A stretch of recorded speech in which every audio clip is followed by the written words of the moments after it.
Hello guys, welcome to my channel Medic Maniac, and today's topic is deltoid muscle. So let's start.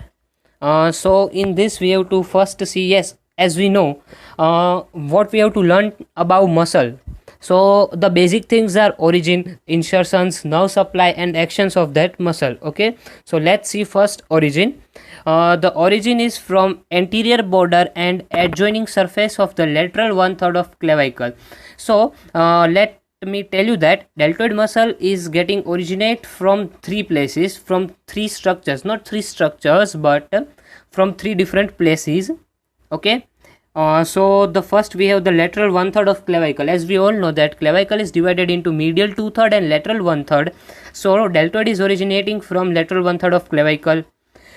The second is the lateral border of the acromion, where four septa of origin are attached. Okay, so one of the fiber, as yes, let me tell you that the deltoid muscle is multipennate fiber. So the different fibers are originating from different places. So one of the fiber is originating from the lateral border of the acromion process. Okay, and the third is lower lip of crest of spine of the scapula. As we know that scapula has spine which is divided into lower lip and upper lip. So one of its fiber is getting originate from lower lip of crest of spine. So yes, here we have diagram of that. First we have seen that lateral one third of clavicle. Yes, from it anterior fibers are originating. From acromion process the multipennate fibers are originating, as here it is written that intermuscular septum of origin, that is multipennate fibers.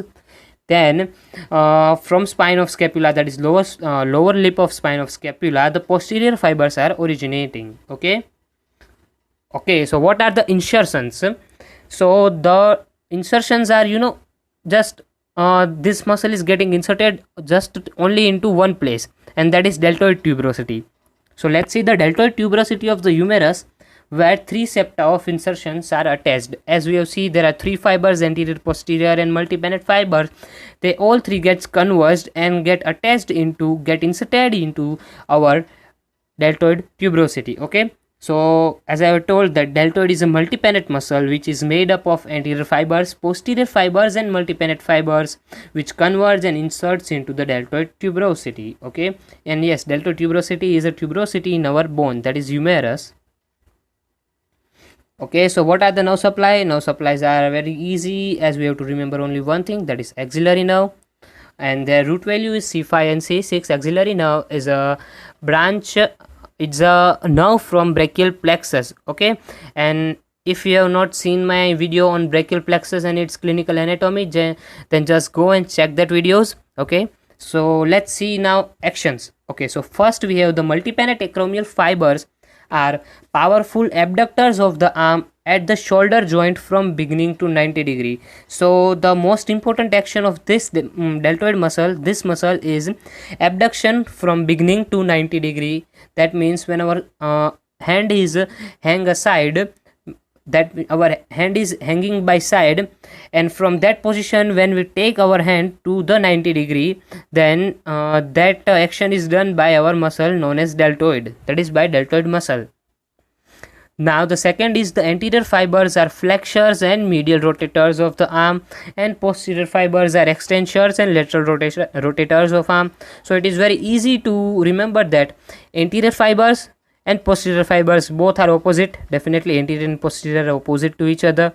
Flexors and extensors are opposite to each other, and medial and lateral rotators are opposite to each other. So it's very easy. Anterior flexors medial is equals to, not equals to, but totally opposite to posterior extensors and lateral. Okay, so let's see, we have one para. Okay, a multipennate arrangements allows a large number of muscle fibers to be packed into relatively small volume. As the strength of contraction of a muscle is proportional to the number of muscle fibers present in it and not on their lengths, a multipennate muscle is much stronger than other muscles having the same volume. Okay guys, so it is very important and a great type of arrangement that our body had make, that to accommodate many muscle fibers in a small, relatively small volume, there is a multipennate muscles for that purpose. And as we know that strength of contraction of a muscle is proportional to the number of muscle fibers present in muscle. Okay, so more and more muscle fibers present in muscles, the same that proportional will be the strength of contraction. Okay, so the other important feature of this, not feature but the thing which we have to know about deltoid muscle, is structures which are under cover of deltoid muscle. So we have bones first. So in bones we have the upper end of the humerus and the coracoid process. Yes, upper end of humerus, as we all know that our position of deltoid muscle is is around our shoulder. Yes, and as we all know that our deltoid muscle is like a triangular shaped muscle which are forming the triangular portion in the lateral side of our arm. Okay, at the upper junction of the arm, that is with shoulder and half of the arm. Okay, so we have the upper end of humerus and the coracoid process. Yes, coracoid process is a process of scapula. We have two processes, acromion process and other is a coracoid process. Okay, next we have muscles. So what are the muscles? Yes, in muscles we have partitions, divisions, subdivisions, that is insertions of muscles and origin of muscles. So which muscles are going inserted in that covered area and which muscles are getting originated from that covered area. Okay, so first of all let's see insertions of which muscles are there. So first we have pectoralis minor on coracoid process. So it's easy to remember, as we have seen previously that coracoid process is under cover of deltoid, and we know that pectoralis minor is getting originated from coracoid process.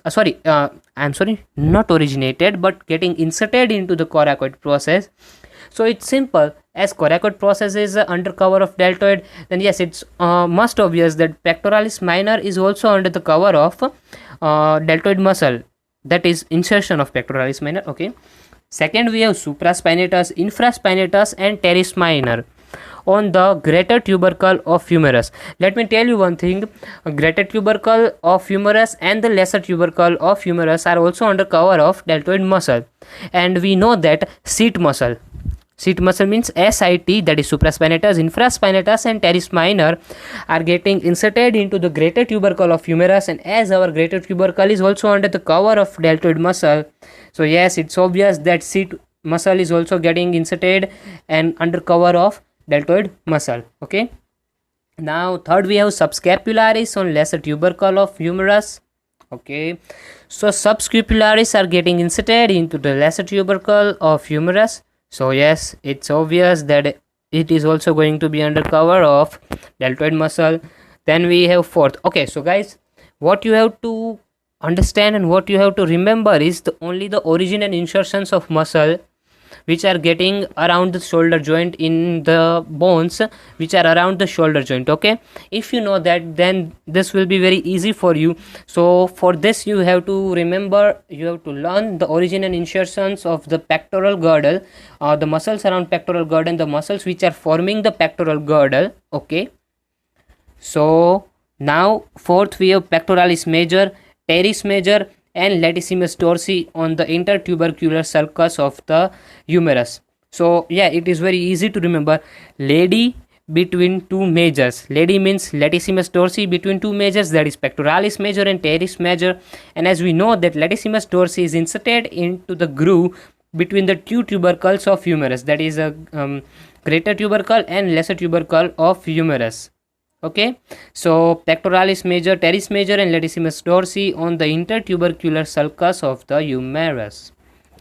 Okay, so let's see which muscles are getting originated are and they are covering they are under cover of deltoid muscle. Okay, so first we have coracobrachialis and short head of biceps brachii from the coracoid process.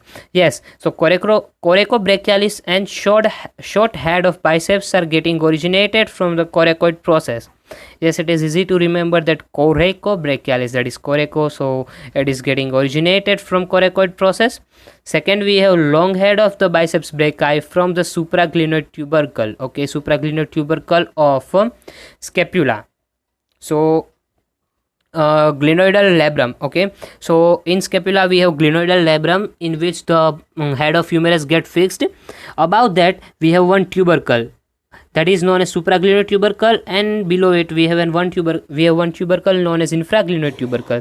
So long head of biceps brachii getting originated from supraglenoid tubercle, and third we have long head of triceps brachii from the infraglenoid tubercle. Okay, so both are easy to remember, as one is biceps brachii and other is triceps brachii, and both have their long head getting originated from supraglenoid and infraglenoid tubercle respectively. Okay, and both are under cover of deltoid muscle. Fourth we have the lateral head of triceps brachii from the upper part of the posterior surface of the humerus. Okay, so what? The lateral head of triceps brachii from the upper part of posterior surface of the humerus. So the posterior surface of humerus, and from that surface, from upper part of it, the lateral head of triceps brachii is getting originated. Okay, so here we have the picture which is showing some insertions and originations. So here we have insertions on greater tubercle of humerus, that is seat muscle, supraspinatus, infraspinatus, and teres major. Okay, so these muscles are showing the place where deltoid muscle is present. Okay, above which the deltoid muscle is present. Then we have seen the teres major and triceps brachii, also the lateral head of triceps brachii, the last point, that is getting originated from the upper part of posterior surface of humerus. Okay, so what are the vessels which are under cover of deltoid muscle? So we have anterior circumflex humeral and posterior circumflex humeral. So what this means? Circumflex means they are making the circle around the humerus, and the vessel which are making semicircle around the humerus from anterior side, we know that vessel as an anterior circumflex humeral. Humeral means they are getting circling around the humerus, and then we have posterior circumflex humeral. Okay, so it's easy to know this. Then we have now that is axillary nerve. Definitely, as axillary nerve is supplying the deltoid muscle, then it's must that it is going to be under cover of axillary, it's going to be under cover of deltoid muscle. As how it can be possible? Deltoid muscle is most superficial muscle. The no muscle is present above it, so it's simple that yes, axillary nerve is not going to be present above that muscle. Yes, it's going to be under that muscle or in that muscle. Okay, now what are the joints and ligaments which are under cover? The first we have musculotendinous cuff of the shoulder.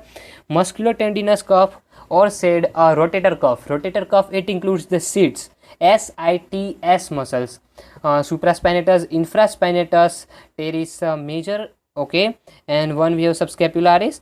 Okay, so and the second we have coracoacromial ligament. This we are going to see in our video on shoulder joint, which is also most important topic from the point of view of examination, as now the pattern has changed, and now the MCI is going to ask the 10 markers question, that is long answers type questions. So in that case, the shoulder joint is most important from the upper limb. Okay, so definitely I'm going to make a video on that. Okay, so we will see these things, that joints and ligaments, in further detail in that video. Okay, the bursa, yes, definitely we are going to see those bursa in that video also in deep. But here we have that all bursae around the shoulder joint. Yes, shoulder joint के आजू बाजू जितने भी bursae है, including the subacromial and subdeltoid bursa, are going to be under cover of deltoid muscle. And yes, what are the bursa? Bursa is a fluid filled cavity which are separating the two muscles or ligaments. So due to this, they are not get scratched or not get frictioned upon each other. Okay, now yes, every topic is incomplete without clinical anatomy. So let's see it. In clinical anatomy, we have that intramuscular injections are often given into the deltoid. As we know that some injections are given intravenously, that is in cubital fossa and all that thing around that things. Then we have deltoid for intramuscular injection. Then we have gluteal region for intramuscular injections. Okay, so from one of the intramuscular injection site, we have a deltoid muscle, and yes, they should be given in the middle of the muscle. That is, the fibers are coming or originating from the what acromion process. Okay, so to avoid the injury to the axillary nerve. So as the axillary nerve is not present around that part, so we have to give the injection in that part, that is in middle part. Okay, then the deltoid muscle is tested by asking the patient to abduct the arm against resistance applied with one hand and feeling for the contracting muscle with the other hand. So as we know that deltoid is a powerful abductor, so if the abduction properties of that muscle is revealed or it's continuous, it's not get harmed, then yes, we are going to get that no, this muscle is proper, this muscle is not got injured or get paralyzed. Okay, so whenever you have to test any muscle, just provide resistance and provide force against to its action. Okay, that is, if any muscle is acting for flexions or extensions, let's say for flexion, then if you have to test that muscle, then provide the resistance to that muscle against its action, that is against the flexion, and ask the patient to flex that muscle, flex anything. Okay, so by this we are completing our video on deltoid muscle. So thanks for watching. Please like, share and subscribe. I will be back with some more medic videos. Till then, stay safe, stay happy, keep studying. Okay, goodbye.